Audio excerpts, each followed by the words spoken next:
Hello friends, જય Shri Krishna. Sumita kitchen કોર્નરમાં તમારું સ્વાગત છે. આજે આપણે બનાવીશું ડ્રાયફ્રૂટ લાડુ. તો આજે આપણે ગોળ કે ખાંડ ઉમેર્યા વગરના એકદમ હેલ્ધી સીડ્સ અને નટ્સથી ભરપૂર ડ્રાયફ્રૂટ લાડુ બનાવીશું. જો રેસીપી સારી લાગે તો વિડીયોને લાઇક કરજો, શેર કરજો અને ચેનલને સબસ્ક્રાઈબ કરજો. તો સૌથી પહેલાં આપણે ડ્રાયફ્રૂટ લાડુ બનાવવા માટે સામગ્રી જોઈ લેશું. તો સીડ્સમાં આપણે 2 સીડ્સ લીધા છે. એક આપણે પમ્પકિન સીડ લીધા છે અને મગજતરીના બી લીધા છે. તો આ રીતે પમ્પકિન સીડ, પિસ્તા, કાજુ, મગજતરીના સીડ્સ, બદામ અને ટોપરાનું છીણ લીધું છે. 1 ચમચી જેટલા આપણે ખસખસ લીધા છે. અને આ લાડુ બનાવવામાં મીઠાશ માટે આપણે ખજૂરનો ઉપયોગ કરશું. તો આપણે એકદમ સોફ્ટ વેરાયટીનો ખજૂર લીધો છે. આ ખજૂરને આપણે મિક્સરમાં પીસવાની કે તેને કટ કરવાની કોઈ પણ જરૂર નથી.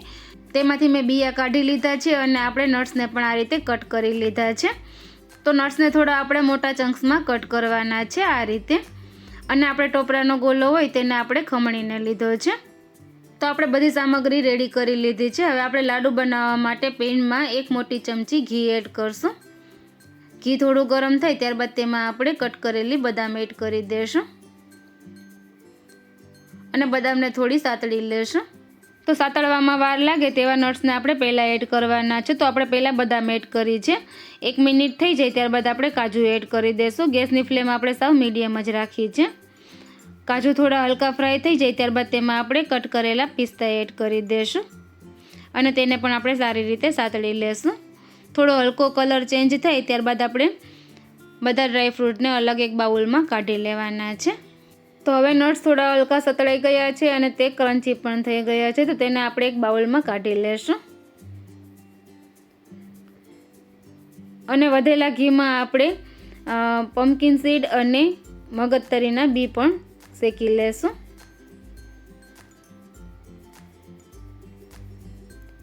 તો ગેસની સ્લો ફ્લેમ રાખીને આપણે આ બંને સીડ્સને પણ શેકી લેશું. તો થોડું શેકાશે તો બંને સીડ્સમાંથી ચટ કરીને અવાજ આવશે. આપણે તલ શેકીએ તે જ રીતે.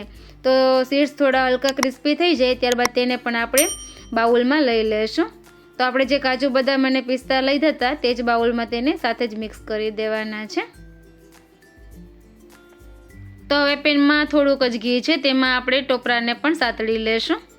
તો ટોપરાના છીણને સાતળવામાં ઘીની જરૂર બિલકુલ નહીં પડે. ટોપરામાં ઓલરેડી તેલનું પ્રમાણ હોય છે. તો હલકો ગુલાબી કલર થાય ત્યારબાદ તેને પણ આપણે તે જ બાઉલમાં કાઢી લેશું. ત્યારબાદ કઢાઈમાં આપણે 1/4 ટીસ્પૂન જેટલું ઘી એડ કરશું અને તેમાં આપણે ખસખસના બીને પણ થોડા હલકા સાતળી લેશું.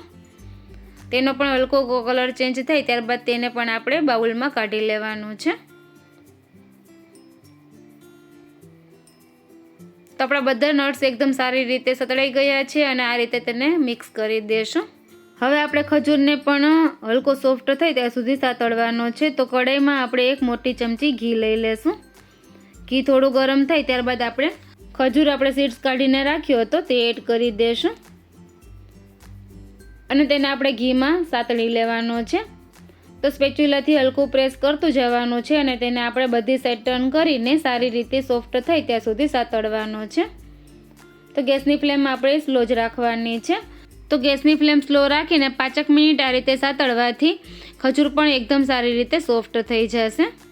જો તમે થોડો હાર્ડ વેરાયટીનો ખજૂર લીધો હોય તો તેને થોડું મિક્સરમાં ફેરવી લેવાનું.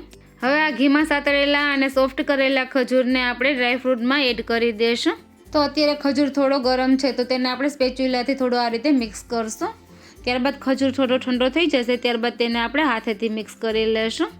તો જેટલું થાય તેટલું આપણે સ્પેચ્યુલાના મદદથી બરાબર મિક્સ કરતું જવાનું છે. ગરમ ખજૂર હશે તો એકદમ સારી રીતે નટ્સ મિક્સ થઈ જશે.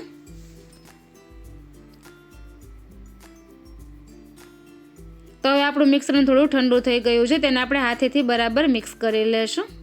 આ રીતે મિક્સ થઈ જાય ત્યારબાદ તેને આપણે લાડુ બનાવવાના છે. તો એકદમ સહેલાઈથી લાડુ તૈયાર થઈ જશે. તમે થોડું મિશ્રણ હાથમાં લઈને થોડું રાઉન્ડ ફેરવશો તો હાથમાં ચીપક્યા વગર એકદમ સરસ લાડુ તૈયાર થઈ જશે. તમારે તેને બરફીનો શેપ આપવો હોય તો તેને થાળીમાં પાથરીને બરફી પણ બનાવી શકાય છે. તો અત્યારે આપણે લાડુ બનાવ્યા છે. આ લાડુ દેખાવમાં જેટલા સુંદર છે તેટલા ખાવામાં પણ હેલ્ધી છે અને તેમાં આપણે ખજૂર એડ કર્યો છે તો તે વધારે ગુણકારી છે. તો આ રીતે આપણે બધા લાડુને તૈયાર કરી લેવાના છે.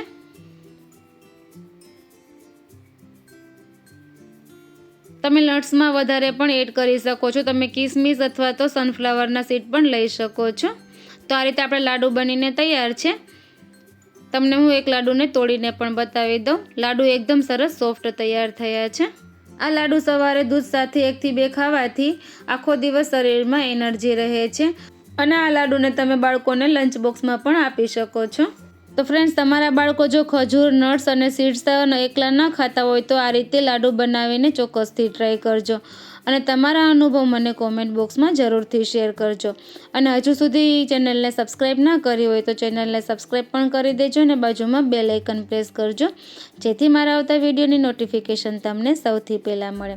બાય બાય ફ્રેન્ડ્સ, ફરી મળીશું એક નવી રેસીપી સાથે. Thank you for watching.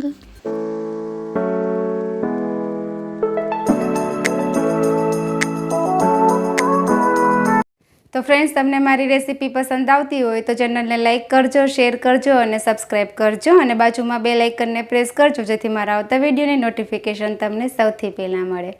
Bye bye friends.